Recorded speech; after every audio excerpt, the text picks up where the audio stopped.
ఓం నమో వెంకటేశాయ. విచిత్రవేషాభరణ విచిత్రదేహై రమణ గోవింద గోవింద. యదువంశసుధాంబుధేర్విధు విధుతాంకోదయకాలసుందర దరహాస విసారి చంద్రికోద్రికధారీ దయయా పునాతుమా అని కుబ్జానత నేత్రపద్ముడైనటువంటి శ్రీనివాస పరమాత్మని భక్తిగా నమస్కరించుకుంటూ శ్రీశుకుల వారు ఉపదేశం చేసిన శ్రీమద్భాగవత మహాగ్రంథం యొక్క అధ్యయన కార్యక్రమాన్ని మనం ప్రారంభించుకుందాము. యథాప్రకారం ప్రార్థనా శ్లోకాలను చదువుకొని మంగళాచరణం చేసుకుందాము. శ్రీగణేశ ప్రార్థన. అంతరాయ విరామాయ స్వాంతరోగ విముక్తయే అంతరాత్మ విహారాయ శ్రీగణేశాయ తే నమః. శ్రీగురు ప్రార్థన. గురుర్బ్రహ్మా గురుర్విష్ణు గురుర్దేవో మహేశ్వరః గురుః సాక్షాత్ పరం బ్రహ్మ తస్మై శ్రీగురవే నమః. శ్రీనివాస ప్రార్థన. నభో వాయువగ్నిమూలాయ నభో వద్విసృతాత్మనే నభో మాసేతు పూజ్యాయ శ్రీనివాసాయ తే నమః.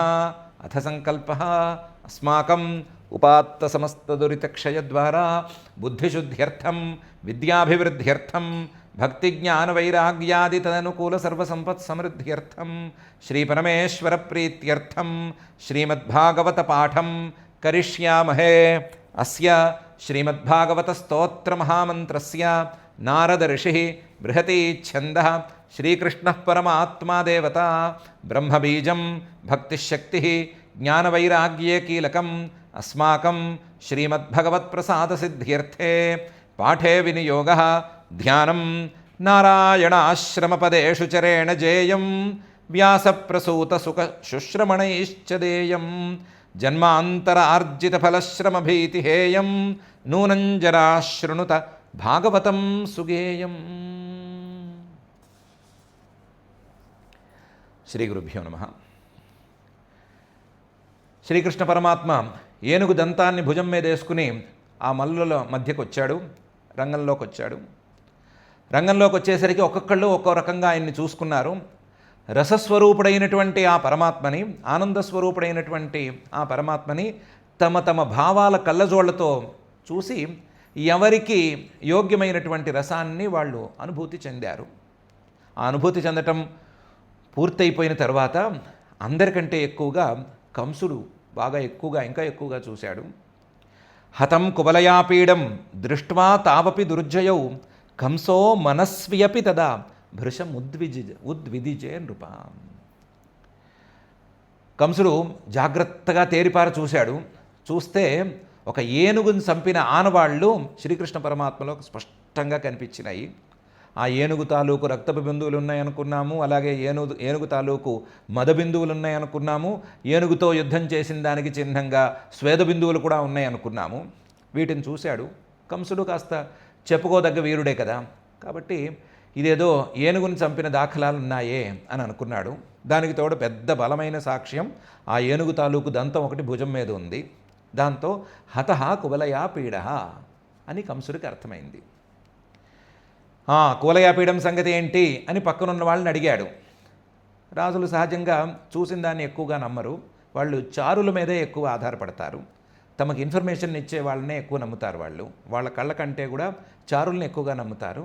అందుకని పక్కనున్న వాళ్ళని అడిగాడు, ఏంటి సంగతి, కువలయాపీడం సంగతి ఏమైంది అని. దాని సంగతి అయిపోయిందండి, అది యమపురికి వెళ్ళి చాలాసేపు అయిందండి అని వాళ్ళు ఇన్ఫర్మేషన్ ఇచ్చారు. ఇస్తే అప్పుడు చూసినట్టయింది. హతం కువలయాపీడం దృష్ట్వా, ఓహో కువలయాపీడం అనేటువంటి ఏనుగు అయిపోయింది అనే సంగతి రూఢిగా తెలిసిపోయింది కంసుడికి. దృష్ట్వా తావపి దుర్జయౌ, ఎదురుకుండా చూస్తే బలరామకృష్ణులు ఇద్దరూ ఏనుగు దంతాలను భుజాల మీద వేసుకుని ఉన్నారు. చూడబోతే మరీ చిన్నపిల్లలనే ఉన్నారే కానీ బలంగా ఉన్నారు, వీళ్ళని గెలవటం కష్టం అని అనిపించేలాగా ఉన్నారు. వాళ్ళిద్దరినీ కూడా అలా చూశాడు. దృష్ట్వా తావపి దుర్జయౌ, వాళ్ళిద్దరిని అలా చూస్తే కంసః మనస్వీ అపి, చెప్పుకోదగ్గ వీరుడే అనుకున్నాం కదా, మనస్వి. ఇలాంటి వీరుల్ని చూసినప్పుడు ప్రాణాలను ఉగ్గపెట్టుకోగలిగిన సామర్థ్యం ఉన్నవాడే. కానీ ఆ సమయంలో ఎందుకో మాత్రం ఆ సమయంలో మాత్రం భృశముద్విజే ఉద్విదిజే చాలా ఎక్కువగా భయపడ్డాడు, చాలా భయపడ్డాడు. అంత భయం కంసుడికి అసలు తెలియదు, కంసుడికే తెలియదు అంత భయం. అంత భయం ఆ క్షణాన కంసుడి మనసులో దొబూసులాడింది. నృప, ఓ రాజా, పాలకులకి ఎప్పుడు భయం కలుగుతుంది అని నీకు కూడా తెలుసు. పాలకులు గనక ప్రజోపకారకులైతే గనక వాళ్ళు ఎప్పుడూ ప్రజోపకారిగా ఉండేటువంటి పనులే చేసే మాట అయితే వాళ్ళకి సహజంగా భయం ఉండదు. నేను చేయవలసిందంతా చేశాను, ధర్మంగా ఉన్నాను, ధర్మంగా ప్రజల్ని పాలించాను, నాకేం నష్టం వస్తుంది, పరమేశ్వరుడు నన్ను చూసుకుంటాడు అనే ధైర్యంతో వాళ్ళు ఉంటారు. అలా కాకుండా పరద్రోహమే చేసి పరద్రోహమే పనిగా పెట్టుకున్న వాళ్ళు ఎవరైనా ఉంటే, వాళ్ళు సామాన్య మనుషులైనా లేకపోతే పాలకులే అయినా సరే, వాళ్ళు భయపడటం అనేది తథ్యం. పరులకి ఎంతగా ద్రోహం చేస్తారో, పరులని ఎంతగా హింస పెడతారో అంతగా వాళ్ళ నుంచి భయాన్ని వాళ్ళు పెంచుకుంటూనే ఉంటారు. వాళ్ళ నుంచి ఎప్పుడూ భయం పొంచి ఉంటూనే ఉంటుంది. నేను ఫలానా వాడిని తొక్కేశాను, రాజకీయంగా కానీ లేదా శారీరకంగా కానీ మరో రకంగా కానీ ఆర్థికంగా కానీ తొక్కేశాను అని అనుకున్న పాలకులు ఏమో ఎప్పుడు వాడు మళ్ళీ పైకి లేస్తాడో, ఎప్పుడు వాడి దశ మళ్ళీ తిరుగుతుందో, ఎప్పుడు వాడు నా మీద పడతాడో అనే భయం ఎప్పుడూ ఉండనే ఉంటుంది. అలాంటి ద్రోహుల్లో కల్లా మహాద్రోహి ఈ కంసుడు. తండ్రికే ద్రోహం చేసి సింహాసనం మీద కూర్చున్నవాడు, బంధువులకి ద్రోహం చేసి వాళ్ళందరినీ జైళ్ళల్లో పెట్టినవాడు, మిగతా ఇబ్బందులు పెట్టే వ్యవహారాల సంగతి చెప్పక్కర్లేదు. ఇంత ప్రజాద్రోహి అయినటువంటి ఆ కంసుడికి భయం అనేది తప్పనిసరిగా ఉంటుంది. కానీ ఆ భయం మిగతా సందర్భాల్లో ఏమాత్రం ఉంటుందో చెప్పలేమేమో కానీ, పరమాత్మే మృత్యురూపంలో ఎదురుకుండా వచ్చి నుంచున్నప్పుడు, పరమాత్మే దుర్జయుడిగా కళ్ళకు కనిపించినప్పుడు భయం అనేది తప్పనిసరిగా ఉంటుంది అని శ్రీశుకుల వారు ఈ శ్లోకంతో అంటున్నారు. హతం కువలయాపీడం దృష్ట్వా తావపి దుర్జయౌ కంసో మనస్వియపి తదా భృశం ఉద్వివిజే నృప అని. పాలకులు గనక ధర్మ మార్గంలో ప్రజలను పరిపాలిస్తే వాళ్ళకి భయం ఉండదు, పాలించబడే ప్రజలకి భయం ఉండదు. పాలకులు గనక ధర్మ మార్గాన్ని తప్పితే వాళ్ళకి భయం అనేది ఎప్పటికీ ఉంటుంది. అది ప్రాణభయంతో సహా అన్ని రకాల భయం రూపంలో ఉంటుంది అని శ్లోకంలో చెప్పి, తౌరేజతూ రంగగతౌ మహాభుజౌ విచిత్రవేషాభరణస్రగంబరౌ యథా నటౌ ఉత్తమవేషధారిణౌ మనః క్షిపంతౌ ప్రభయా నిరీక్షతాం అని బలరామకృష్ణుల యొక్క అందాన్ని గురించి పై శ్లోకంలో చెప్తున్నారు. తౌ రేజతు, నిజం చెప్పాలంటే అసలు అంతమంది జనం ఉన్నారు కదా, ఆ పోటీల్ని చూడ్డానికి వచ్చిన వాళ్ళు ఏంటి, ఆ రాష్ట్రం వాళ్ళు, పక్క రాజ్యం వాళ్ళు, ఆ ఊరి వాళ్ళు, పక్క ఊరి వాళ్ళు, బయట నుంచి వచ్చిన వాళ్ళు, లోపల ఉన్న వాళ్ళు చాలామంది ఉన్నారు కదా. కానీ అందరూ కొట్టొచ్చినట్లు అందంగా ఈ బలరామకృష్ణులు కనిపించారు. తౌ రేజతు. అందులోనూ వాళ్ళు ప్రవేశించినటువంటి గోదాలో ఎంతోమంది మల్ల యోధులు ఉన్నారు కదా. కొంతమందికి అయితే పేర్లు ఉన్నాయి, కొంతమందికి పేర్లు లేవు. పేరున్న మల్లులు ఉన్నారు కొంతమంది, పేరు లేని వస్తాదులు కొంతమంది ఉన్నారు. వాళ్ళ మధ్యలో కూడా వీళ్ళే ఎందుకో అందంగా కనిపించారు. వాళ్ళేమో కండలు తీరి గట్టిగా దిట్టంగా తమ కండల్ని ప్రదర్శిస్తూ అక్కడ నుంచున్నారు. అయినా సరే వాళ్ళ మధ్యలో కూడా వీళ్ళే రంగగతవు వీళ్ళే చాలా అందంగా భాషించారు. నిజానికి వీళ్ళకంటే మిగతా వాళ్ళ బలరామకృష్ణుల కంటే మిగతా వాళ్ళ భుజాలు, మిగతా వాళ్ళ శరీరాలు తీర్చిదిద్దినట్లుగా ఉన్నాయి. కానీ ఎందుకో చూడబోతే మాత్రం మహాభుజౌ, వీళ్ళిద్దరి భుజాలే బాగున్నాయి, వీళ్ళిద్దరి కండలే బాగున్నాయి అన్నట్లున్నారు. మహాభుజౌ. దీనికి తోడు మల్లులు కూడా రకరకాల వేషాలు వేసుకొచ్చారని అనుకున్నాం కదా. ఎన్ని వేషాలు వేసుకొచ్చినా సరే ఆ వేషాలేమీ వాళ్ళకేం నప్పట్లేదు. వీళ్ళకి మాత్రం విచిత్ర వేషాభరణ స్రగంబరౌ, రకరకాల విచిత్రమైన వేషం ఏంటి, సహజంగానే అబ్బినటువంటి వేషం ఏంటి, నడుముకు గట్టిగా దట్టి కట్టుకుని భుజాన ఒక ఏనుగు దంతం వేసుకుని ఆ తుంపర్లతో వచ్చినటువంటి రూపం కదా, విచిత్ర వేషం. విచిత్రమైనటువంటి ఆభరణం. ఏం ఆభరణం అంటే ఒంటి మీద వేరే ఆభరణాలు ఏం లేవు. యుద్ధం చేయడానికి వచ్చిన వాడు ఆభరణాలు ఎందుకు వేసుకొస్తాడు ఆయన? ఏదో కాస్త పెట్టుకున్న తిలకం ఒకటి, ఇది కాక ఈ మచ్చల్లాంటి ఈ చిన్న చిన్న బిందువులటి, ఇవే ఆభరణాలుగా ఉన్నాయి. మాలలు కూడా ఆయన వేసుకురాలేదు. విచిత్ర స్రక్, ఇదే మాలగా మనం మాల అనుకునే ఒక పద్ధతిలో చూస్తే మాలగా ఉండాలి. అది అంబరం వస్త్రం కూడా చాలా విచిత్రంగా ఉంది. పైన ఉత్తరీయమే లేదు. ఉత్తరీయం లేకుండానే లోపలికి వచ్చేసేసాడు ఆయన. కనీసం ఉత్తరీయం వేసుకోకుండా నడుము గట్టిగా పట్టుకుని యుద్ధానికి సిద్ధమై వచ్చాడు. అయినా సరే చాలా చాలా అందంగా ఉన్నాడు. విచిత్ర వేషాభరణ స్రగంబరు. శ్రీకృష్ణుడు అలాగే అందంగా ఉన్నాడు, బలరాముడు అలాగే అందంగా ఉన్నాడు. నిజం చెప్పాలంటే యథా నటౌ ఉత్తమ వేషధారిణవు. మిగతా వాళ్ళకి డ్రెస్ చేసుకోవటమో లేదా మేకప్ అవ్వటమో అంతగా చేత కాదు. నటులకి చాలా చక్కగా చేత అవుతుంది. వాళ్ళకి ఏ సందర్భానికి ఏ వేషం వేస్తే బాగుంటుంది అనేటువంటి ఐడియా చక్కగా ఉంటుంది. ఆయా సందర్భాలకు తగ్గట్లుగా వాళ్ళు వేషం వేసుకొస్తారు. విషాదాన్ని పలికించాలి అంటే విషాద సందర్భాల్లో ఎంత చక్కగా డ్రెస్ చేసుకురావాలి, అప్పుడు కూడా వాళ్ళే ఎంత అందంగా కనిపించాలి.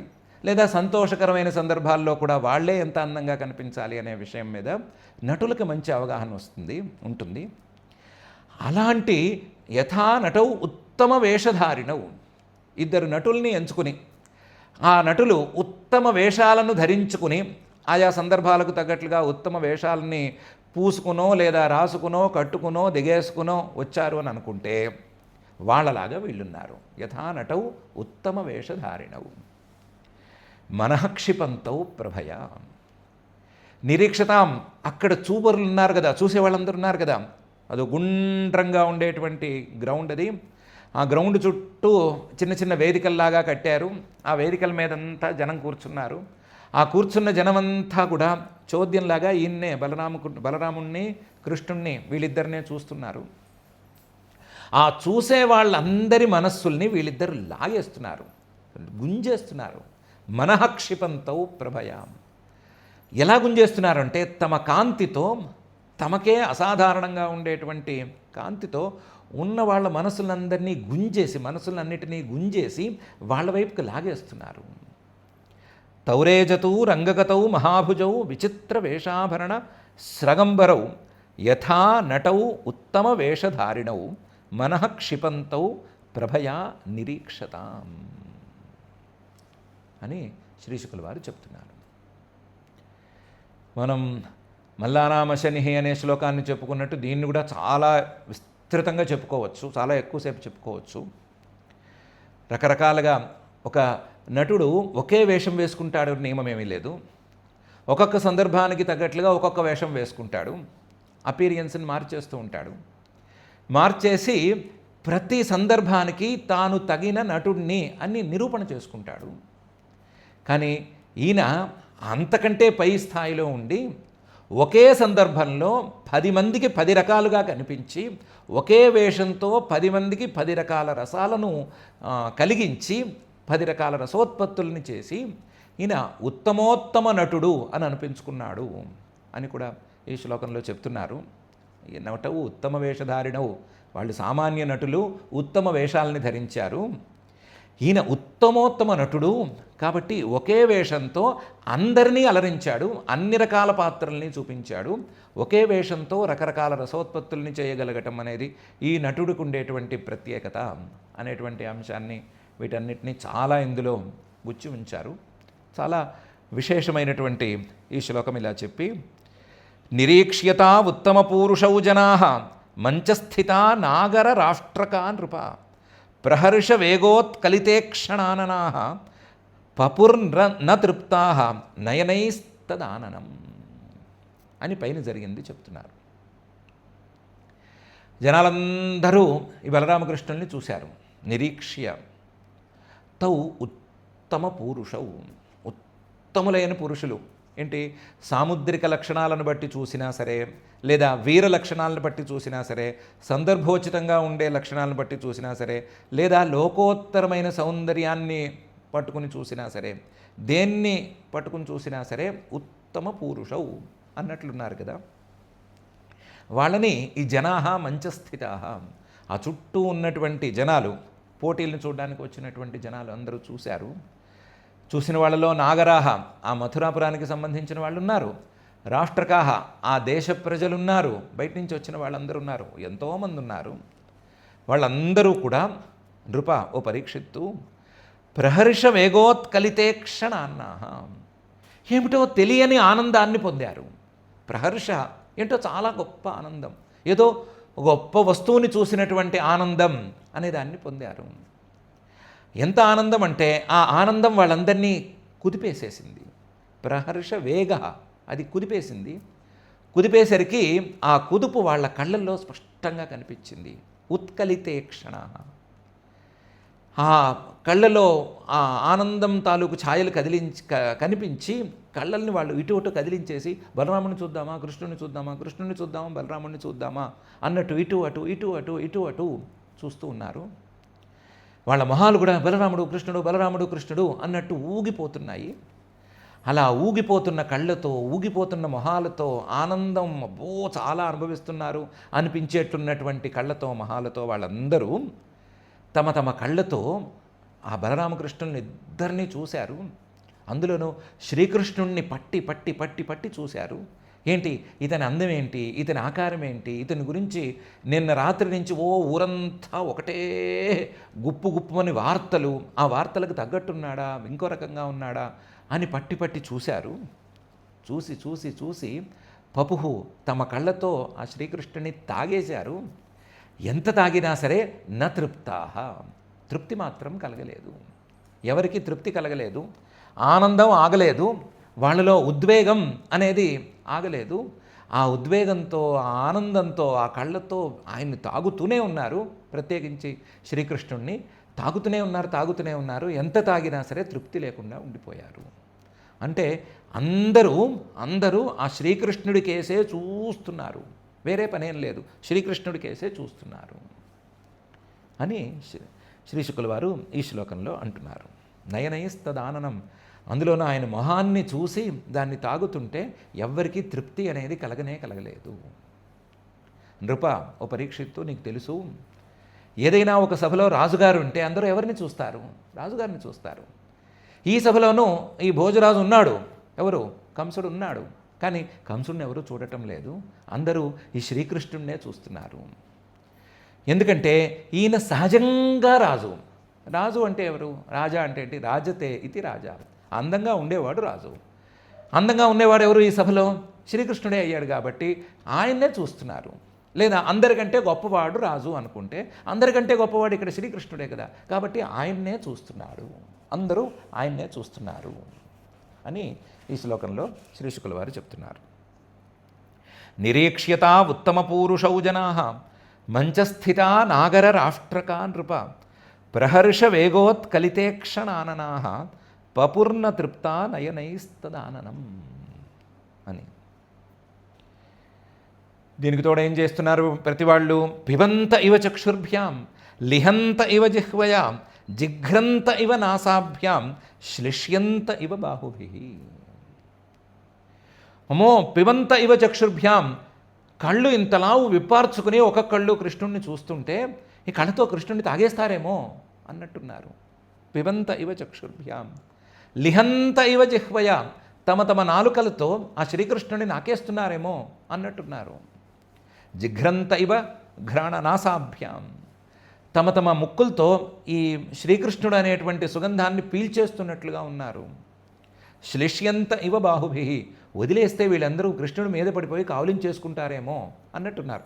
ఉన్నవాళ్ళు ఉన్న చోటే శ్రీకృష్ణుడిని కౌగలించుకుంటున్నారేమో అన్నట్టున్నారు. ఏం చేస్తున్నారు ప్రతి వాళ్ళు అంటే కళ్ళు ఇంత లావు చేసుకుని విప్పార్చుకుని ఆ శ్రీకృష్ణుడినే చూస్తున్నారు. చూస్తుంటే చూడడానికి ఎలా ఉందంటే నోరు తెరిచి ఏదైనా వస్తువుని మింగేస్తున్నట్టుంది. పిబంత ఇవ చక్షుర్భ్యాం, కళ్ళతో ఆ శ్రీకృష్ణుడిని తాగేస్తున్నట్లుంది. లిహంత ఇవ జిహ్వయ, ఆ శ్రీకృష్ణుడి గురించి వీళ్ళకి తెలిసింది చాలా తక్కువ ఒక్కొక్కళ్ళకి. కానీ పక్క వాళ్ళకి ఈయనే శ్రీకృష్ణుడు, చూసావా నల్లగా ఉన్నాడే ఆయనే శ్రీకృష్ణుడు, అందంగా ఉన్నాడు చూడు ఆయనే శ్రీకృష్ణుడు, ఆ పక్కన ఉన్నవాడు తెల్లవాడు ఆయనే బలరాముడు అని వాళ్ళు చెప్తున్నారు. ఆ చెప్పటంలో నాలుకల్ని ఎక్కువగా, మరీ ఎక్కువగా, అవసరమైన దానికంటే కూడా ఎక్కువగా వాడి మరీ చెప్తున్నారు పక్క వాళ్ళకి. దాంతో వాళ్ళ నాలుకల వాడకం చూస్తుంటే ఆ కృష్ణ కృష్ణ కృష్ణ అనే శబ్దాన్ని తమ తమ నాలుకలతో నాకి ఆ శ్రీకృష్ణుడిని నాకినట్టు చేసుకుందాము, ఆ శ్రీకృష్ణుడి రుచి చూసేద్దాము అనుకుంటున్నారా అన్నట్టుంది. జిఘ్రంత ఇవ నాసాభ్యాం, ఒక్కొక్కళ్ళకి ఆ శ్రీకృష్ణుడిని చూసినటువంటి ఆనందం ఎన్నో ఏళ్లుగా ఈ శ్రీకృష్ణుడు అనేటువంటి దేవకి తాలూకు అష్టమ గర్భం లేదనుకున్నారు. ఏమో ఉన్నట్టుండి ఆ అష్టమ గర్భం ఉన్నది అనేటువంటి వార్త అంతఃపురంలో నుంచి బయటకు వచ్చింది. ఆ అంతఃపురంలోంచి బయటకు వచ్చిందో లేదో ఆ అష్టమ గర్భం, దేవకి తాలూకు అష్టమ గర్భం పురంలోకి ప్రవేశించింది అనే వార్త వచ్చింది. ఆ వార్త గురించి తెలిసాలో లేదో ఈ ధనుర్భంగాలు, కుబలయాపీడ హననాలు ఇవన్నీ వరుసగా ఒకదాని వెంట ఒకటి జరుగుతూనే ఉన్నాయి. దాంతో వీళ్ళే ఆశ్చర్యాన్ని తట్టుకోలేక ఆ ఆశ్చర్యం తాలూకు పరిణామంగా లేదా ఆనందాన్ని తట్టుకోలేక ఆనందం తాలూకు పరిణామంగా ఈ ముక్కు పుటాల్ని ఇంతంత లావు చేసి గాలుల్ని వదిలిపెడుతున్నారు. ముక్కు పుటాల్ని ఇలా పెద్దవిగా చేస్తుంటారు. ఎక్కువ ఏదైనా ఒక ఎగ్జైట్మెంట్ లాంటిది మనకు కలిగితే మన ముక్కులు కొంచెం లావు ఎక్కుతాయి కదా, కొంచెం పెద్దవయ్యి గాలి ఎక్కువ పీల్చుకోవడానికి ప్రయత్నం చేస్తాం కదా, అలా ప్రయత్నాలు చేస్తున్నారు. దాంతో శ్రీకృష్ణుడు సుగంధం వల్లే ఉన్నాడు, ఆయన్ని పీల్చేస్తారేమో అన్నట్టుంది చూడటానికి. ఈ చెప్పేవాళ్ళు పక్కన వాళ్ళకి చెప్పేటప్పుడు కేవలం నోటితో చెప్పడం కాకుండా చేతితో కూడా చూపించి ఇదో శ్రీకృష్ణుడు, అదో బలరాముడు, శ్రీకృష్ణుడు బలరాముడు, శ్రీకృష్ణుడు బలరాముడు అని 2 చేతులతో చూపించి చెప్తూ ఉంటే ఆ చూపించి చెప్పటం అనేది వినేవాడు చెబుతూ చెప్పేవాడు చెబుతూ అందరూ చేస్తూ ఉంటే శ్లిష్యంత ఇవ బాహుభి, వీళ్ళు తమ చేతుల్ని చాచి శ్రీకృష్ణుడిని పట్టుకోవాలని అనుకుంటున్నారు. నిజానికి అది పట్టుకోవడం చేతకాక చూపిస్తున్నాము అనుకుని తృప్తి పడుతున్నారు అన్నట్లుగా ఉంది. అంత ఎగ్జైట్మెంట్కి ఆ రోజు ఆ మథురాపురిలో ఉండేటువంటి అక్కడ ఆ గోదాలో ఉండేటువంటి ప్రజలందరూ గురయ్యారు అని శ్రీ శుకుల వారు చెప్తున్నారు. పిబంత ఇవ చక్షుర్భ్యాం లిహంత ఇవ జిహ్వయాం జిఘ్రంత ఇవ నాసాభ్యాం శ్లిష్యంత ఇవ బాహుభి అని. ఇంతే కాకుండా వీళ్ళకి తెలిసింది చాలా తక్కువే అయినా సరే ఊచు పరస్పరం తేవై యథాదృష్టం యథాశ్రుతం తద్రూప గుణమాధుర్య ప్రాగల్భ్య స్మారిత ఇవ. ఊచుహో పరస్పరం మాట్లాడుకోవడం మొదలుపెట్టారు. వీళ్ళకి తెలిసింది తక్కువే, వాళ్ళు వినవలసింది తక్కువే. చెప్పేవాడికి ఎంత తెలుసో వినేవాడికి అంతే తెలుసు, అంతకుమించి తక్కువేం తెలియదు. అయినా సరే ఊచు పరస్పరం ఒకరికొకళ్ళు చెప్పుకోవడం మొదలుపెట్టారు. తేవై వాళ్ళందరూ ఆశ్చర్యం. మథురలో అలా శ్రీకృష్ణుడు లేదా వసుదేవుడి యొక్క కుమారుడు ఈయన గురించి చర్చ రావటం అనేది అదే మొదటిసారి. అలా మొదటిసారి అయినా సరే యథాదృష్టం యథాశ్రుతం, వాళ్ళు ఎంత చూశారో అంత, ఎంత విన్నారో అంత, వాళ్ళకి ఎంత చూపుల ద్వారా తెలిసిందో అంతవరకు, ఎంతవరకైతే వాళ్ళు విన్నారో రాత్రి నుంచి ఈ పగలు లోపల ఎంత విన్నారో అంత వాళ్ళు తెలిసినట్లుగా చెప్పుకున్నారు. ఎందుకంటే ఇందులో కొంతమంది ధనుర్యాగశాలలో వీళ్ళిద్దరూ చేసిన రచ్చ చూశారు, బలరామకృష్ణులు ఇద్దరూ చేసిన రచ్చని కొంతమంది చూశారు. కొంతమంది అయితే వాళ్ళు చేసిన రచ్చని విన్నారు. విన్న తర్వాత ఎవరు వీళ్ళు ఏంటి అని కొంతమంది వాకప్ చేశారు. వాకప్ చేస్తే ఈ నందుడితో వచ్చిన గోపాలకులే చెప్పారో లేదా మరొకళ్ళే చెప్పారో మొత్తం మీద శ్రీకృష్ణుడి గురించి బలరాముడి గురించి కొంతమేరకు ఇన్ఫర్మేషన్ అందించారు, కొంతమేరకు చెప్పారు, చెప్పింది విన్నారు. ఆ విన్నదాన్ని చూసిన దాన్ని కలిపి ఇటు అటు కలిపి వాళ్ళే పరస్పరం చెప్పుకోవటం మొదలుపెట్టారు. ఎలా అంటే ఈయనే కదా శ్రీకృష్ణుడు అని మొదలు పెడుతున్నారు ప్రతి వాళ్ళు. ఈయనే కదా శ్రీకృష్ణుడు అంటే ఆ శ్రీకృష్ణుడిని చూడంగానే శ్రీకృష్ణుడి గురించి గుర్తొచ్చినట్లుగా, శ్రీకృష్ణుడిని మొట్టమొదటిసారే చూడటం వీళ్ళు, కానీ శ్రీకృష్ణుడి గురించి వీళ్ళకి ఇంతకుముందే తెలుసు అన్నట్లుగా, ఆయన మధ్యలో ఏదో కారణాంతరాల వల్ల మర్చిపోయినట్లుగా, ఇప్పుడు ఏదో గుర్తొచ్చినట్లుగా శ్రీకృష్ణుడు అని స్మారిత ఇవ, ఇప్పుడు ఏదో గుర్తొచ్చినట్లుగా చెప్పుకోవడం మొదలుపెట్టారు. తద్రూప, ఆయన రూపం నీల మనోహర సుందరమైన రూపం ఉంది కదా, ఆ రూపాన్ని చూసి శ్రీకృష్ణుడు అని గుర్తొచ్చినట్లుగా మాట్లాడడం మొదలుపెట్టారు. ఆయన గుణాలు, పరాక్రమం చూపించాడు కదా ఆల్రెడీ, ఆ పరాక్రమాన్ని చూసిన వాళ్ళకేమో ఏనుగుతో పోరాడి చూపించాడు. అక్కడ బయట పరాక్రమాన్ని చూడలేక లోపలే కూర్చున్న వాళ్ళకేమో దాని తాలూకు చిహ్నాలని చూపించాడు కదా.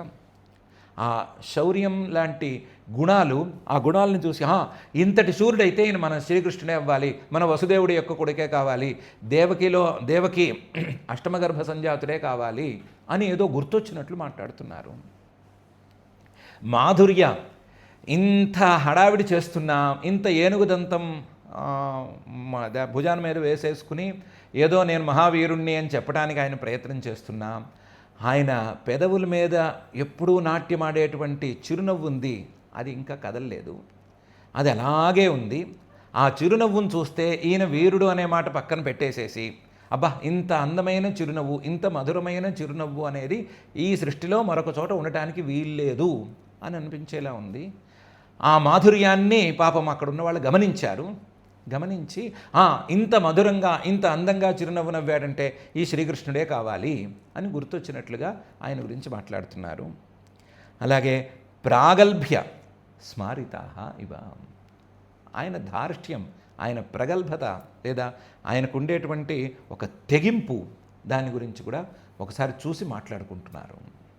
ఏం తెగింపు అంటే, ఇంతున్నాడు కానీ మహామహా కండలు తీరినటువంటి ముష్టికుడు, చాణూరుడు ఇలాంటి మల్లులు ఉండేటువంటి గోదాలోకి నేను కూడా వీరుణ్ణున్నాను అని గుండెలు ముందుకు వేసుకుని మరీ వచ్చి చూపించాడు. అంత తెగింపు అనేది మామూలు వాడికి ఉండటానికి వీల్లేదు. ఎవరైనా వస్తే పోటీ చూడటానికి వచ్చిన వాళ్ళతో అక్కడ కూర్చోవాలి. ఈయన పోటీ చూడటానికి వచ్చిన వాళ్ళతో పాటు కూర్చోలేదు. ద్వారం లోపలికి ఏనుగుని చంపి మరీ లోపలికి యుద్ధంలో పోటీ పడవలసిన వాళ్ళ దగ్గరకు వచ్చి నేను కూడా వీరుణ్ణి ఉన్నాను అని వాళ్ళకి చూపించి తన తెగింపు చూపిస్తున్నాడు. దాన్ని కూడా చూసి వాళ్ళందరూ అబ్బురపడ్డారు. ఏదో గుర్తొచ్చినట్లుగా ఆ శ్రీకృష్ణుడి గురించే వాళ్ళకి తెలిసిన మాటలు వాళ్ళు చెప్పుకోసాగారు. ఊచుః పరస్పరం తేవై యథాదృష్టం యథాశ్రుతం తద్రూప గుణ మాధుర్య ప్రాగల్భ్య స్మారిత ఇవ. ఏమని చెప్పుకుంటున్నారు వాళ్ళు? విన్నది ఏం చెప్పుకున్నారు? ఏతౌ భగవత సాక్షాత్ హరేర్నారాయణస్య హి అవతీర్ణౌ ఇహాంశేన వసుదేవస్య వేష్మని. వీళ్ళిద్దరూ సాక్షాత్తుగా శ్రీమన్నారాయణుడి యొక్క అవతారాలండి అని ఒకళ్ళొకళ్ళు మాట్లాడుకున్నారు. ఏతౌ, ఈ బలరామకృష్ణులు ఇద్దరు ఉన్నారు కదా, హరేర్నారాయణస్య, శ్రీహరి ఉన్నాడు కదా, భక్తుల తాలూకు కష్టాలని హరించేటువంటి వాడు. భగవత, సర్వసమర్థుడైన శ్రీహరి ఉన్నాడు కదా. నారాయణస్య అంటే జీవులందరికీ గమ్యస్థానంగా ఉండేటువంటి పరమాత్మ ఉన్నాడు కదా, ఆ పరమాత్మ యొక్క అవతారాలుటండి వీళ్ళిద్దరూ. అవతీర్ణవు ఇహ అంశేన, ఆయన అంశావతారంగా వీళ్ళిద్దరు వచ్చారు. ఒక అంశ బలరాముడు, మరొక అంశ కృష్ణుడు. లేదంటే ఆయనకి ఎన్ని అంశాలు ఉన్నాయి, ఏ అంశాలు ఎంత, ఎవరిలో ఎన్ని అంశాలు అక్కర్లేదు, ఆయన అంశావతారం ఇది. అవతీర్ణవు ఇహ అంశేన. ఎక్కడ? ఇహ మన మథురలోనే పుట్టాటండి ఈయన, మన మథురా నగరంలోనే జన్మటండి, అందులోనూ వసుదేవస్య వేష్మని, మన వసుదేవుల వారి ఇంట్లోనే పుట్టాటండి అని ఒకళ్ళకొకళ్ళు చెప్పుకున్నారు. ఏతౌ భగవత సాక్షాత్ హరేర్నారాయణస్య హి అవతీర్ణౌ ఇహాంశేన వసుదేవస్య వేష్మని అని. ఎప్పుడైతే శ్రీహరి, నారాయణుడు, భగవంతుడు అనే మూడు విశేషణాలు ఆ పరమాత్మకు వేసుకున్నారో, ఆయన సర్వాభీష్టప్రదుడు కదా, సర్వాభీష్టప్రదుడైనటువంటి ఆ నారాయణుడి యొక్క అంశగా వీళ్ళిద్దరూ పుట్టారు అంటే మనకి సర్వాభీష్టాలను ప్రసాదించడానికే ఇక్కడికి వచ్చారు అనేటువంటి అంశాన్ని కూడా వాళ్ళు చెప్పకనే చెప్పారు. అంత స్పష్టంగా చెప్పేంత సామర్థ్యము, సమయము వాళ్ళకి లేదు ఆ సమయంలోనూ, కానీ చెప్పకనే చెప్పారు. ఏతౌ భగవత సాక్షాత్ హరేర్నారాయణస్య హి అవతీర్ణా విహాంశేన వసుదేవస్య వేష్మని. అందులోనూ ఈ నల్లగా ఉన్నాడే ఆయన, ఏషవైకిల దేవక్యాం జాతో నీతశ్చ గోకులం కాలమేతం వసన్ గూఢ వవృధే నందవేష్మని అని వేళ్లతో చూపించి మరీ శ్రీకృష్ణుడి గురించి చెప్పారు. ఏష, మనం ఎదుర్కొన్న నల్లగా కనిపిస్తున్నాడు కదా, ఈయన కిల దేవక్యాం జాత, దేవకి అష్టమ గర్భంగా పుట్టాటండి. దేవక్య జాత, కానీ ఎలా జరిగిందో, ఏం మాయ జరిగిందో, రాత్రికి రాత్రే ఆయన్ని గోకులానికి తీసుకెళ్ళిపోయారట. నీతశ్చ గోకులం, రాత్రికి రాత్రే మాయ చేసి కంసుడు కళ్ళు తెరిచి చూసే లోపలే కంసుడు ఏదో కునికిపాట్లు పడుతూ ఉండగానే ఇన్ని మాయం చేసి అక్కడికి తీసుకెళ్ళిపోయారట, గోకులంలోకి తీసుకెళ్ళిపోయారట. జాతో నీతశ్చ గోకులం. ఇన్నేళ్ల పాటు కంసుడికి కూడా దొరకలేదు. కంసుడు ఎంతమందిని పెట్టి వెతికించినా సరే కంసుడికి కూడా దొరకలేదు. కాలమేతం వసన్ గూఢ, గుట్టుగా ఇంతకాలం, ఇన్ని సంవత్సరాల పాటు ఆ గోకులంలోనే ఈయన కాలక్షేపం చేశాట. ఇంతకాలం పాటు ఏంటి, కంసుడికి దొరకకుండా, కంసుడి తాలూకు రాక్షసానుచరులకు కూడా దొరకకుండా గుట్టుగా గోకులంలో నివాసం చేశాటండి. కాలమేతం వసన్ గూఢ వవృధే చక్కగా పెరిగి వచ్చాడు. ఆ వయసుకి ఎంత పెరగాలో అంత పెరిగాడు. నందవేష్మని నందుడి యొక్క ఇంట్లో పెరిగాటండి. నందుడికి వసుదేవుడికి కాస్త బాంధవ్యము మిత్రభావము అన్నీ ఉన్నాయి. అక్కడ పెట్టినట్టున్నారు. అక్కడ పెడితే నందుడి ఇంట్లో చక్కగా పెరిగాడు. వసుదేవుడి ఇంట్లో మన ఊళ్ళోనే పుట్టాడు. మన ఊళ్ళో వసుదేవుడి ఇంట్లోనే పుట్టాడు. ఇక్కడి నుంచి రాత్రికి రాత్రి మాయమైపోయి నందుడి ఇంట్లో పెరిగాడు. చక్కగా పెరిగి మనకంటే ఎదురకుండా ఇక్కడికి వచ్చాడు. ఏషవైకిల దేవక్యాం జాతో నీతశ్చ గోకులం కాలమేతం వసన్గూఢో వవృధే నందవేష్మని అని ఒకరికొకళ్ళు చెప్పుకున్నారు. ఎవరో మధ్యలో అడిగారు, మన కంసుడి తాలూకు రాక్షసానుచరుల దృష్టిని ఎవరు తప్పించుకోలేరు, ఎక్కడున్నా సరే పట్టేస్తారు వాళ్ళు రాక్షసులు, ఆ రాక్షసులు ఇన్ని పట్టలేదంటే మేము నమ్మము అని ఎవరో అన్నారు. అంటే వాళ్ళకి తెలిసిన సమాధానాలే వాళ్ళు చెప్పుకున్నారు. పూతనానేన నీతాంతం చక్రవాతశ్చ దానవ అర్జునౌ గుహ్యక కేశి ధేనుకోన్యే చ తద్విధా అని. ప్రయత్నాలు చేశారు. కంసానుచరులు రాక్షసులు చాలామంది బలరాముడిని కానీ లేదా శ్రీకృష్ణుడిని కానీ పట్టుకుందామని ప్రయత్నాలు చేశారు. అందులో ప్రత్యేకంగా శ్రీకృష్ణుడు అని తెలియదు కానీ ఆయన దేవకి తాలూకు అష్టమ గర్భం ఉందా, ఒకవేళ కనుక ఉంటే పెరుగుతూ ఉంటే పట్టుకోవటం ఎలా అని ప్రయత్నాలు ప్రారంభించారు, చేశారు. చేసిన వాళ్ళు ఎవరూ మిగలలేదు. పూతన ఆవిడ వెళితే అనేన నీత అంతం, ఈయన రోజుల పిల్లవాడిగా ఉండగానే పూతనని పైకి పంపించేసేసాడు, అయిపోయింది. చక్రవాత తృణావర్తుడు వెళ్ళాడు. దానవ చాలా గట్టివాడని పేరుంది, సుడిగాలిలా వచ్చి అందరినీ చుట్టేసి ఎక్కడో పారేస్తాడని పేరుంది. కానీ ఆ చక్రవాతం మళ్ళీ ఇంతవరకు రానేలేదు. మధురలోనూ కనిపించలేదు, మరో చోట కనిపించలేదు, వాడి అడ్రస్ తెలియటం లేదు. అర్జునవు తెల్ల మద్ది చెట్లు రెండు పెద్ద ఉండేట. అవి రెండు ఈ పసిపిల్లవాడు మధ్యలోంచి వెళితే ఇటు అటు విరుచుకు పడిపోయినట్టే, ఫెళఫెళమని నాదం వచ్చి అందులోంచి ఏదో దివ్య పురుషులు వచ్చారట. వాళ్ళెవరో కూడా మనకి తెలియదు, వాళ్ళు మంచివాళ్ళో చెడ్డవాళ్ళో కూడా తెలియదు. గుహ్యక శంఖచూడ అని ఒకడున్నాడు, యక్షజాతికి చెందినవాడు. ఆ యక్షజాతికి చెందినవాడు కూడా ఏదో చేద్దామని అనుకున్నట్ట. అతను కూడా ఏమీ చేయలేక నోరు మూసి కూర్చోవలసి వచ్చింది. కేశి చిట్ట చివరిగా వెళ్ళినటువంటి కేశి రాక్షసుడు ఉన్నాడు. ఆ కేశి రాక్షసుడు మళ్ళీ తిరిగి రాలేదు. ధేనుకాసురుడు కూడా అదే పరిస్థితి. అన్యేచ తద్విధా. ఇలా కంసుడి వెంట తిరుగుతూ కంసుడు చెప్పిన పనులన్నీ అక్కర్లేని పనులన్నీ చేస్తూ ఉండేటువంటి రాక్షసులు చాలామంది మాయమైపోయారు. ఈ మధ్యకాలంలో వాళ్ళ వేరబౌట్స్ తెలియటం లేదు, దానికి ఈయనే కారణంట అని చెప్పుకున్నారు. పూతనానేన నీతాంతం చక్రవాతశ్చ దానవ అర్జునౌ గుహ్యక కేశి ధేనుకోన్యే చ తద్విధా అని. ఈయనకి కేవలం ఎవరో రాక్షసుడు అంటే ఆ రాక్షసుడిని తొక్కేస్తూ ఉండటం, రాక్షసుడిని అడ్రస్ లేకుండా చేయటం ఇదే పని కాదు. తన వాళ్ళని కాపాడుకోవటంలో ఇన్ని మించిన వాళ్ళు లేడుట. గావ సపాలా ఏతేన దావాగ్నే పరిమోచిత కాళియో దమిత సర్ప ఇంద్రశ్చ విమద కృత. గావ సపాలాహ ఏతేన, తన వాళ్ళు అనుకున్న వాళ్ళని చాలా జాగ్రత్తగా సంరక్షిస్తాడు ఈయన. అందులో గోపాలకులు కానీ ఆవులు కానీ తన వాళ్ళు లేదా తనవి అని అనుకున్నవి, అవి ఆవులే కావచ్చు గోపాలకులే కావచ్చు, అందరినీ సంరక్షిస్తాడు. ఏతేన దావాగ్నే పరిమోచిత. కార్చిచ్చు ఆవుల్ని గోపాలకుల్ని చుట్టుముడితే ఆ కార్చించు నుండి కూడా క్షణంలో అందరినీ రక్షించేసేటండి. తన వాళ్ళని రక్షించడానికి ఏమాత్రం ఆలస్యం కూడా చేయటండి ఈయన. ఎప్పుడూ పక్కవాడిని కొడుతూ ఉండటం కాదు, తన వాళ్ళని సంరక్షించడం కూడా ఆయనకి పనే. తన వాళ్ళు నీళ్లు తాగటానికి ఇబ్బందిగా ఉంది, ఆడుకోవటానికి తన తోటి పిల్లలకి ఇబ్బందిగా ఉంది అని చెప్పి కాళియో దమిత సర్ప, కాళీయుణ్ణి కాళ్ళతో తొక్కేస్తే ఆ తొక్కేసిన దెబ్బలకి కాళీయుడు నడవలేక, లేదా అంతవరకు బుసుబుసులాడుతూ ఉండేటువంటి కాళీయుడు కూడా ఏదో మామూలు పాము పాక్కుంటున్నట్లుగా పాక్కుంటూ ఎక్కడికో పారిపోయాటండి. కాళీయుడు అనేటువంటి మహాసర్పమే ఈయన ధాటికి పారిపోయిందిట.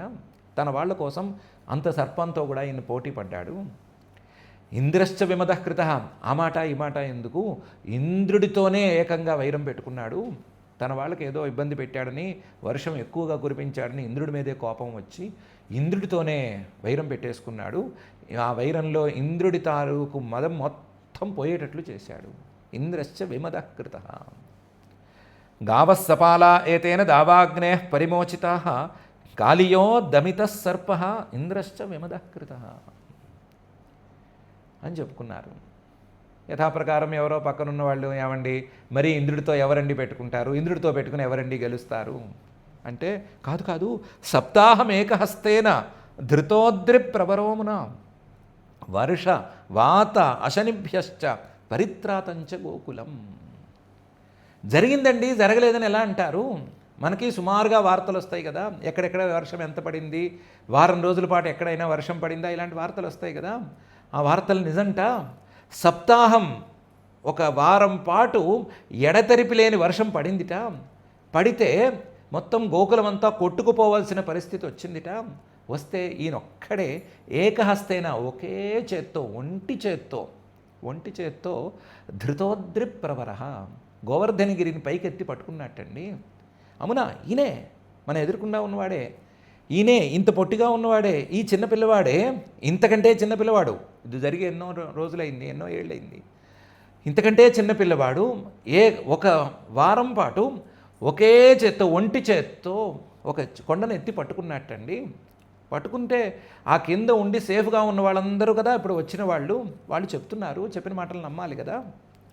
వర్ష వాత అశనిభ్యశ్చ, ఆ కింద ఉంటే, ఆ గోవర్ధనగిరి తాలూకు కింద ఉంటే వీళ్ళకి వర్షం తాలూకు బాధ తెలియలేదుట, గాలి అనేది ఏమాత్రం ఇబ్బంది పెట్టలేదుట.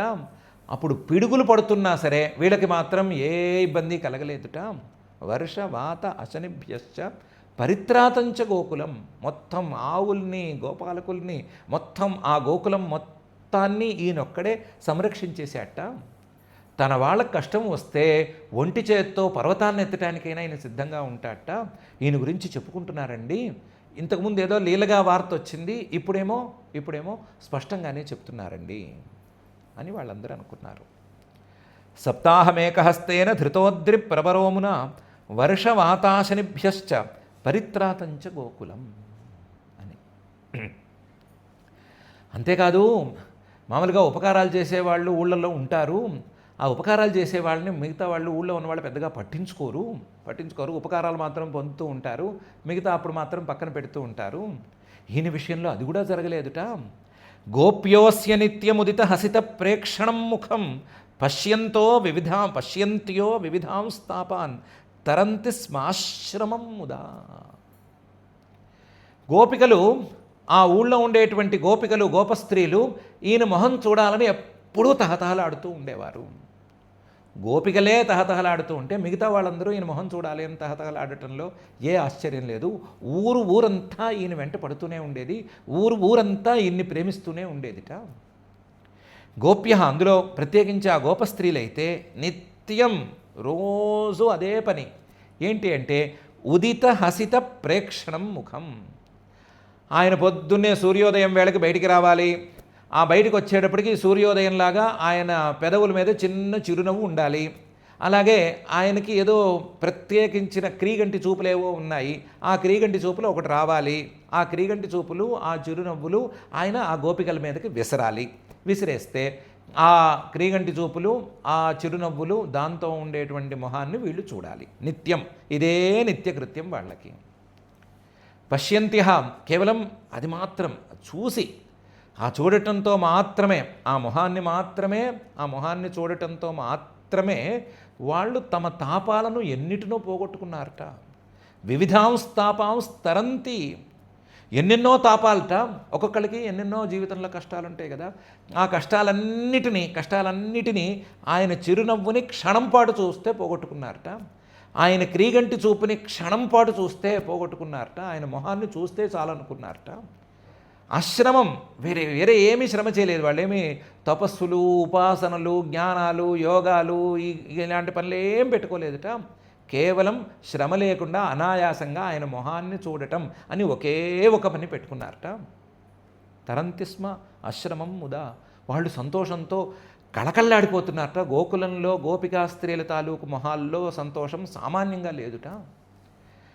గోపికా స్త్రీల పరిస్థితి అలాగే ఉంది. మిగతా గోపాలకులు, ఊళ్ళో వాళ్ళు, చిన్న పెద్ద ముసలి ముతక అందరికందరూ అలాగే ఉన్నారు. ఈయన గురించే ధ్యాస, ఈయన్ని చూడాలనే తపన, ఈయన్ని చూడటంతోనే మా కష్టాలన్నీ పోయినాయి అనేటువంటి భావన, దీంతోనే ఉన్నారట అని చెప్పుకున్నారు. గోప్యోస్య నిత్యముదిత హసిత ప్రేక్షణం ముఖం పశ్యంత్యో వివిధాం స్తాపాం స్తరంతి స్మాశ్రమం ముదా అని. ఇదంతా కాదండి, వదంత్యనేన వంశోయం యదోస్సు బహువిశ్రుత శ్రియం యశో మహత్వం చ లప్స్యతే పరిరక్షిత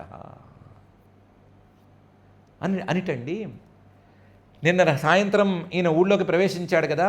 ప్రవేశించినప్పుడు మనలో కొంతమంది పెద్దవాళ్ళు లేదా రకరకాల సాముద్రిక శాస్త్రాలు కానీ, జాతకాలు కానీ, లేదా ఫేస్ రీడింగ్లు కానీ, ఇవన్నీ తెలిసిన వాళ్ళు పెద్దవాళ్ళు ఉంటారు కదా. ఊరున్న తర్వాత రకరకాల మనుషులు ఉంటారు కదా. వాళ్ళందరూ ఈయన మొహాన్ని చూసి, ఈయన సాముద్రిక లక్షణాలను చూసి, లేదా ఈయన్ని చూడంగానే ఏదో ఒక ఇంట్యూషన్ వచ్చినట్లయి ఏం చెప్పుకుంటున్నారంటే, వదంతి అందరూ ఒకే మాట చెప్తున్నారు, అనేన వంశోయం యదోర్వంశోయం సుబహు విశ్రుత. ఈయన యాదవ వంశానికి చెందినవాడు, మనవాడే. యదుగారి వంశం ఈయన పేరుతోనే బాగా ప్రసిద్ధికి ఎక్కుతుంది. యదుగారి వంశం అనేది, అందులో పెద్ద పెద్ద వాళ్ళు ఉన్నారు, మహానుభావులు ఉన్నారు, కానీ రాజ్యాధికారం ఉన్నటువంటి వంశం కాదు ఇది. యదుగారికి ఏదో శాపం ఉంది, అందువల్ల రాజ్యాధికారం లేదు. రాజ్యాధికారం లేదు కాబట్టి పెద్దగా రాణించరు వీళ్ళు. గొప్పవాళ్ళు, వీరులు, శూరులు, అలాంటి వాళ్ళు, ఇలాంటి వాళ్ళు, కళాకారులు, వాళ్ళు వీళ్ళు ఉన్నారు, కానీ పెద్దగా రాణించడానికి అవకాశం లేదు, అధికారం లేదు వీళ్ళకి. కానీ ఈయన వచ్చాడు కదా, యదోర్వంశోయం సుబహు విశ్రుత భవిష్యతి. యదు తాలూకు వంశం, ఈ యాదవ వంశం అనేది అబ్బో చాలా కీర్తిని గడిస్తుంది. ఈయన పేరు మీద యాదవ కృష్ణ, యాదవ కృష్ణో యాదవ అని కృష్ణుడితో కలుపుకుని ఆ యదుగారి వంశం చాలా పేరును గడిస్తుంది అని చెప్తున్నారు వాళ్ళు.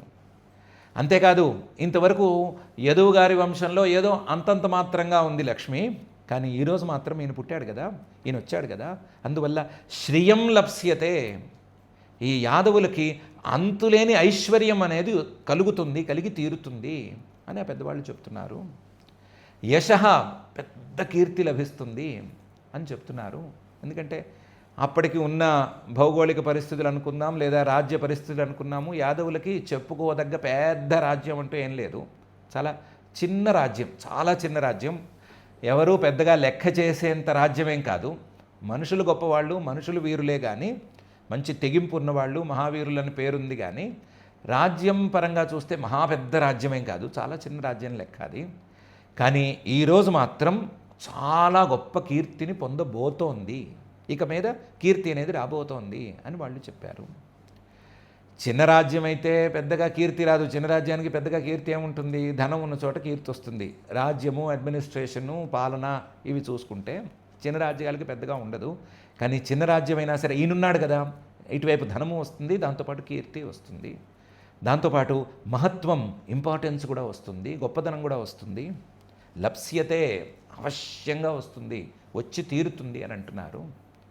పైగా ఏమంటున్నారంటే, ఈయన వచ్చిన వేళా విశేషం ఏంటంటే, ఈయన ఇక్కడి నుంచి కదలడు.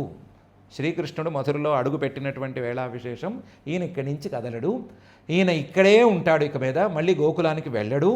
పరిరక్షిత, ఈ యాదవ వంశాన్ని, మనల్ని, ప్రజల్ని అందరినీ రక్షిస్తూ ఇక్కడే ఉంటాడు. ఎందుకంటే ఏవో అవి ఇవి కొండలు అవి లెక్కేస్తే లెక్క తేలుతోంది, ఈయన వచ్చిన వేళా విశేషం, ఈయన ఇక్కడి నుంచి కదలడు అని కూడా చెప్తున్నారు. ఈయన రక్షిస్తూ ఇక్కడే ఉంటాడు అని చెప్తున్నారు. ఈయన రక్షణ అందుతుంది. ఈయన అడుగు పెట్టాడు కాబట్టి లక్ష్మీదేవి తాండవిస్తుంది, కీర్తి చెప్పనక్కర్లేదు.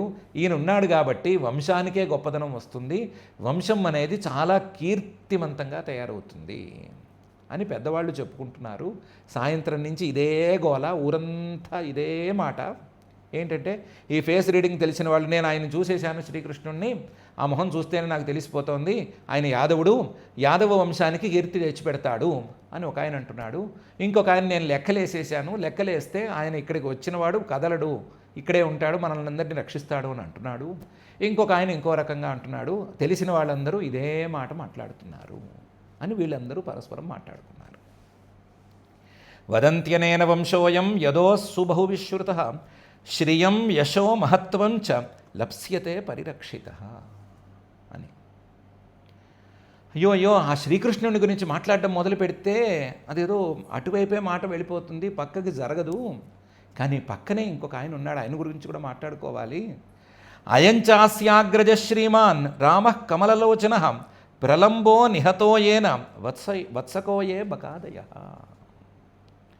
అయంచ పక్కనున్నాడే ఆయన, అస్య మనం ఇంతవరకు మాట్లాడుకుంటున్నామే శ్రీకృష్ణుడు, ఆయన తాలూకు అగ్రజ అన్నగారుట. ఆయనకి అన్నగారుట. ఎలాంటి అన్నగారు అనే సంగతి తర్వాతి మాట. అన్నగారుట. అయంచాస్య అగ్రజ శ్రీమాన్. చూడండి ఎంత అందంగా ఉన్నాడో. నిజానికి ఈ నల్లటి పిల్లవాడి కంటే కూడా పక్కనున్న ఆయనే నిజానికి అందగాడని చెప్పుకోవాలి. కానీ అదేమిటో తెలియదు, ఆయన కాంతి ముందు ఈయన కొంచెం తగ్గినట్లుగా అనిపిస్తున్నాడు, పక్కకు జరిగిపోయినట్టు అనిపిస్తున్నాడు. కానీ శ్రీమాన్ చాలా అందగాడు. రామ, ఈయన పేరు రామ అట. కమలలోచన, తామర పువ్వులు లాంటి అందమైన కళ్ళున్నవాడు. అందమైన కళ్ళు, అందమైన మొహం, అందమైన శరీరం ఉన్నవాడు ఈయన. అలాగని ఏదో సౌందర్యం మాత్రమే కాదు, మంచి వీరుడుట కూడా. ప్రలంబో నిహత ఏన, ప్రలంబాసురుణ్ణి సంహరించాట, వత్సకాసురుణ్ణి సంహరించాట, బకాసురుడిని కూడా సంహరించాట అని చెప్పుకున్నారు.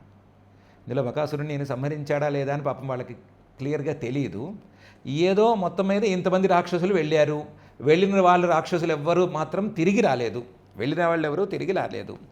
తిరిగి రాకపోవటానికి ఈ వీరుడు కారణమా, ఈ వీరుడు కారణమా అని సరిగ్గా తేలటం లేదు. రాత్రి చెప్పిన వాళ్ళు ఏదో హడావిడిగా చెప్పేసేసారు, కానీ క్లియర్గా కూర్చోబెట్టి మనం కూర్చుని ఇన్ని నెలల పాటు మధ్య మధ్యలో చిన్న చిన్న బ్రేక్స్ కూడా ఇచ్చుకుంటూ చెప్పుకుంటున్నట్లుగా వివరంగా ఏం చెప్పుకోలేదు. హడావిడిగా ఏదో పేర్లు చెప్పారు, ఏదో వాళ్ళందరూ పోయారు అని చెప్పారు. దాంతో ఎవరిని సంహరించారనే క్లారిటీ వాళ్ళకి లేదు. అందుకని కొంతమందినేమో బలరాముడికి అంటగట్టి, కొంతమందినేమో కృష్ణుడికి అంటగట్టి, బలరాముడికి మొత్తం మీద ఆయన్ని కూడా కొంచెం ఎలివేట్ చేయాలని అనుకుని ప్రలంబాసురుడు, వత్సకాసురుడు, బకాసురుడు వీళ్ళు ముగ్గురిని బలరాముడినే సంహరించాడు అని వాళ్ళలో వాళ్ళు మాట్లాడుకున్నారు.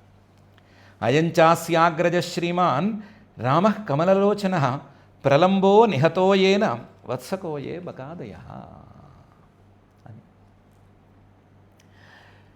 ఈ విధంగా అక్కడ ఉండేటువంటి జనాలందరూ కూడా రాజుగారిని మరిచిపోయి, అక్కడుండే ప్రస్తుతం జరగవలసినటువంటి కార్యక్రమాన్ని కూడా మరిచిపోయి, ఏం జరుగుతోంది, ఏం జరగాలి అనే విషయాన్ని కూడా మర్చిపోయి, కేవలం బలరామకృష్ణుల్నే చూస్తూ, అందులోనూ శ్రీకృష్ణున్నే ప్రత్యేకించి పట్టి చూస్తూ, ఆయన గురించే మాట్లాడుకుంటూ, ఆయన గురించి తమకు తెలిసిన దాన్ని, ఆ విషయం తమకు ఎంత తెలుసో అంత మాత్రమే తెలిసినటువంటి పక్క వాళ్ళకి చెబుతూ, వాళ్ళు చెబుతుంటే వింటూ, ఆ క్షణాన వేరే యావ లేకుండా, వేరే ధ్యాస లేకుండా కాలక్షేపం చేశారు అని శ్రీ శుక్ల వారు ఈ ఘట్టం ద్వారా మనకు చెప్పదలిచారు. కథాగమనం మనకు అర్థమైపోయింది ఎట్లా వెళుతోంది. ఆ వెళ్ళినప్పుడు శ్రీకృష్ణుడు అంతటి మహానుభావుడు అలా మధ్యలో వచ్చి నుంచుంటే, అందులో నేను మహావీరుణ్ణి ఉన్నాను అని సాటి చెబుతూ గనక వచ్చి నుంచుంటే జనాల పరిస్థితి, మానసిక స్థితి ఎట్లా ఉంటుంది, అలాంటి విషయాలన్నీ మనకు బాగానే మనసుకు తోచేస్తోంది. ఆ విషయంలో మనం పెద్దగా పట్టించుకోనక్కర్లేదు. దానికంటే కూడా శ్రీ శుకుల వారి యొక్క మరొక తాత్పర్యాన్ని మనం గ్రహిస్తే ఎక్కువ లాభం కలుగుతుంది. ఆ రోజు అక్కడ చేరిన వాళ్ళకి ఈ బలరామకృష్ణుల్ని చూడటం అనేది పని కానే కాదు. వీళ్ళు వస్తారనేటువంటి ఊహ కూడా తక్కువ ఉందనే చెప్పాలి. నేను రాత్రి వీళ్ళిద్దరూ రచ్చ చేశారు, వాళ్ళు అన్నాడు రావచ్చు అనేటువంటి అంచనా ఉన్నా సరే, వీళ్ళు వస్తారు అనేటువంటి నిర్ణయం పెద్దగా లేదు. వాళ్ళు చేరింది అక్కడికి ఏదో మల్ల యుద్ధం పోటీలేవో జరుగుతాయి, చూడాలి అని చేరారు. కొంతమంది అయితే కొట్టుకుంటుంటే చూద్దాము, రెజ్లింగ్ చూద్దాము అనుకుని వచ్చారు. కొంతమంది అయితే కంసుడు కోసం వచ్చారు అని చెప్పుకోవచ్చు. రాజాజ్ఞ, అందరూ రండి అని రాజుగారు ఆజ్ఞాపిస్తే రావాలి కదా అని కొంతమంది వచ్చారని అనుకోవచ్చు. ఎవరు వచ్చినా, ఎందుకు వచ్చినా సరే అందరూ ఎంటర్టైన్మెంట్ మూడ్లోనే ఉన్నారు. ఆ ఎంటర్టైన్మెంట్ మూడ్లో ఉన్నవాళ్ళు, అందులోనూ అంతమంది జనం కలిస్తే ఏవో కబుర్లు, ఏవో విశేషాలు, ఎక్కడి నుంచో వచ్చేటువంటి గాసిప్స్, ఇవన్నీ సహజంగానే ఉంటాయి కదా. కాలక్షేపం అనేటువంటిది సహజంగా జరగాలి కదా. అలా జరగవలసిన సందర్భంలో కూడా ఈ శ్రీకృష్ణుడు అనేటువంటి విశేషమైనటువంటి రూపంతో పరమాత్మ వచ్చి నుంచునేసరికి వాళ్ళన్నీ మర్చిపోయి వాళ్ళ ఎంటర్టైన్మెంట్ మూడుని కూడా పక్కన పెట్టేసి ఈ కొత్త రూపాన్ని చూసినటువంటి ఉద్విగ్నతనే ముందుకు తెచ్చేసుకుని ఆ రూపం గురించి తమకు ఎంత తెలిస్తే అంత, కొంత నిజము ఉంది, కొంత కన్ఫ్యూషను ఉంది, ఎలా ఉన్నా సరే తెలిసినంత మేరకు పక్క వాళ్ళతో మాట్లాడుకుంటూ ఆ శ్రీకృష్ణుడి మీదే మనస్సుని ఉంచుకోవడానికి కొంతసేపు ప్రయత్నం చేసుకున్నారు కదా. అలాగే తమ తమ పనులలో బిజీగా ఉండేటువంటి మనుషులు కూడా ఏదో సంతోషించడానికో లేదా ఏదో జీవితాన్ని కొనసాగించడానికో మరొక పనికో వాళ్ళ పనుల్లో బిజీగా ఉండేటువంటి మనుషులు కూడా ఆ పరమాత్మను గురించి ఎప్పుడైనా ప్రస్తావన వచ్చినప్పుడు అన్నీ మర్చిపోయి కాసేపు కూర్చోవచ్చు, తప్పేం లేదు, జరగని పనేం కాదు, జరుగుతుంది, జరగకుండా ఏమీ లేదు. అలా పరమాత్మను గురించి కాసేపు అన్నీ మర్చిపోయి కూర్చోవాలి, ఆలోచిస్తూ కూర్చోవాలి అనేటువంటి ఆలోచన రావటం ఒక్కటే కావలసింది. అయితే ఆ మధురలో ఆ రోజు ఉన్న వాళ్ళకి పరమాత్మ రూపం ప్రత్యక్షంగా గోచరించింది కాబట్టి కొంచెం వాళ్ళకి ఏకాగ్రత పెరిగి ఉంటే ఉండవచ్చు. కానీ ఏకాగ్రత పెరగడానికి పరమాత్మే ప్రతిసారి రూపం తేవాలనేమీ లేదు. ఏకాగ్రత పెరిగేట్టు చేసుకోవడానికి ఎవరికి వాళ్ళకి ప్రత్యేకించి ఉపాయాలు ఉండవచ్చు. ఆ ఉపాయాలను వాడి పరమాత్మ మీద కాసేపైనా కూర్చుని ఆయన గురించి మాట్లాడుకుని, ఆయన గురించి ఆలోచించుకుని, ఆయన రూపాన్నో లేదా ఆయన గురించి విశేషాన్నో తలుచుకుని సంతోషించుకునేటువంటి పరిస్థితుల్ని ఎవరికి వారు తెచ్చుకోవటం మంచిది అని శ్రీశుకుల వారు ప్రత్యేకించి అభిప్రాయపడుతున్నారు. ఆ అభిప్రాయాన్ని వ్యక్తం చేయటం కోసమే ప్రత్యేకించి మథురా నగరంలో ఉండేటువంటి ప్రజల తాలూకు మానసిక స్థితి, వాళ్ళు మాట్లాడుకున్నటువంటి మాటలు, వీటిని గురించి ప్రత్యేకించి ప్రస్తావన చేస్తున్నారు. లేదా కథాగమనంలో ఆయన వచ్చాడు, మల్లులతో యుద్ధం మొదలు పెట్టేశాడు అని అంటే కనుక తొందరగా కథకి వెళ్ళిపోయి ఉండేది. ఇంత మాటల తాలూకు వర్ణన చేయక్కర్లేదు. దాదాపు గోకులంలో జరిగినటువంటి వృత్తాంతాలన్నిటినీ ఇప్పుడు చిన్న చిన్న మాటలతో ఏకరువు పెట్టవలసిన అవసరం ఏమీ లేదు. పెట్టారు అంటే ఇదే అభిప్రాయంతో పెడుతున్నారు. కాబట్టి మనం ఈ శ్రీశుకుల వారి యొక్క ఈ అభిప్రాయాన్ని ప్రత్యేకించి అర్థం చేసుకునేందుకు ప్రయత్నం చేద్దాము. మన మనస్సుల్ని పరమాత్మ మీద కాసేపంతైనా సరే నిలకడగా ఉంచేందుకు మనం ఎంతమాత్రం ప్రయత్నం చేయవచ్చు అనేటువంటి ఆలోచన చేద్దాము. అలాంటి ఆలోచనల్ని సక్రియంగా మార్చమని కుబ్జానత పాదపద్ముడైన అబ్జానత నేత్రపద్ముడైనటువంటి శ్రీనివాస పరమాత్మని భక్తిగా మనం ప్రార్థించుకుందాము. క్షమాప్రార్థనాదులను చెప్పుకుని ఈ కార్యక్రమాన్ని ఈరోజుకి ఇక్కడికి ఆపుకుందాం. అథ క్షమా ప్రార్థనా యదక్షరపదభ్రష్టం మాత్రాహీనం చ యద్భవేత్ తత్సర్వం క్షమ్యతాం దేవ నారాయణ నమోస్తుతే. అథ భగవత్సమర్పణం కాయేన వాచా మనసేంద్రియైర్వా బుద్ధ్యాత్మనా వా ప్రకృతే స్వభావాత్ కరోమి యద్యత్ సకలం పరస్మై నారాయణాయేతి సమర్పయామి. అథ లోకక్షేమ ప్రార్థనా సర్వే భవంతు సుఖినః సర్వే సంతు నిరామయాః సర్వే భద్రాణి పశ్యంతు మా కశ్చిద్ దుఃఖభాగ్ భవేత్. అథ మంగళం శ్రియః కాంతాయ కళ్యాణ నిధయేర్థినాం శ్రీవేంకటనివాసాయ శ్రీనివాసాయ మంగళం.